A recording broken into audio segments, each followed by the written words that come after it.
وہ مزید کچھ کہتی اس سے پہلے وہ اس کی بات کاٹتے ہوئے بولا، میرے سامنے مظلومیت کے ڈرامے مت کرنا، میرے سامنے تمہارے یہ ڈرامے بالکل کام نہیں آئیں گے۔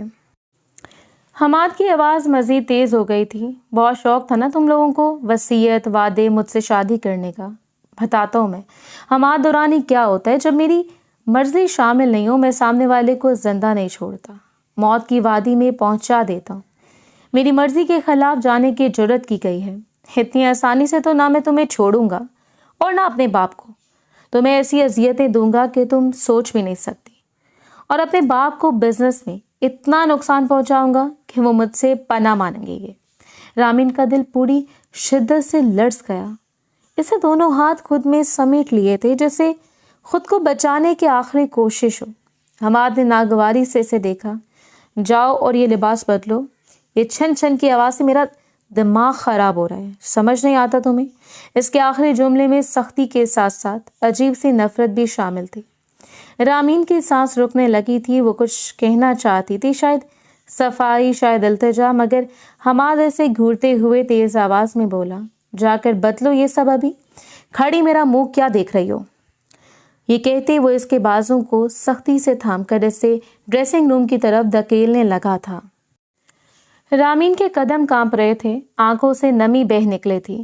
وہ 2 قدم آگے گیری سنبھال دی، پھر آہستہ آہستہ ڈریسنگ روم کی طرف بڑھ گئی۔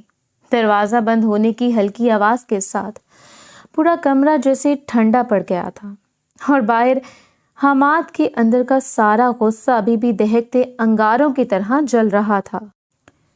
وقت دھیرے دھیرے گزرتا جا رہا تھا۔ کچھ دیر بعد وہ باہر آئے۔ حماد اوندھے منہ گہری نیند سو چکا تھا، وہ بھی بالکل خاموشی سے اس کے پہلو میں دراز ہو گئی تھی۔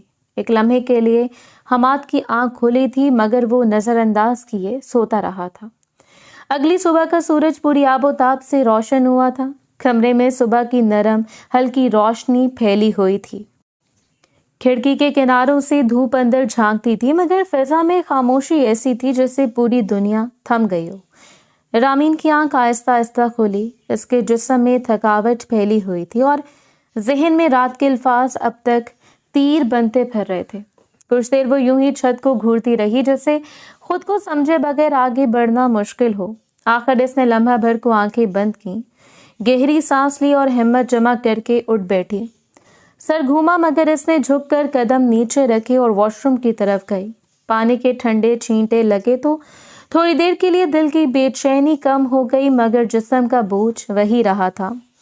باہر آئی تو حماد اب بھی گہری نیند میں تھا۔ اس کا چہرہ رات والے غصے سے خالی تھا جیسے ساری شدتیں نیند میں جا کر بجھ گئی ہوں، مگر رامین کے لیے اس کی نیند بھی خوف کا سایہ رکھتی تھی۔ وہ خاموشی سے ڈریسنگ ٹیبل کے سامنے بیٹھی، بال سیدھے کیے، دوپٹہ ٹھیک کیا اور اس کے جاگنے کا انتظار کرنے لگی تھی۔ پیٹ میں شدید بھوک مچل رہی تھی۔ رات سے اس کے حلق میں بس پانی گیا تھا، مگر اس نے خود کو روک لیا تھا۔ اس نے کہا تھا جب تک وہ نہ جاگے وہ نیچے نہیں جائے گی۔ یہ خیال اس سے مزید بے چین کرتا جا رہا تھا۔ 2 گھنٹے اور گزر گئے تھے۔ کمرے کی گھڑی کی سوئیاں چیخ چیخ کر وقت بتا رہی تھیں۔ بھوک اب کمزوری میں بدل رہی تھی۔ 10 بجے اچانک دروازہ بجا۔ رامین اچھل کر اٹھی، لپک کر دروازے کی طرف گئی تھی۔ کھولا تو سامنے گھر کی ملازمہ مؤدبانہ انداز میں ہاتھ باندھے کھڑی تھی۔ السلام علیکم بیگم صاحبہ، نیچے آپ دونوں کو بلایا ہے۔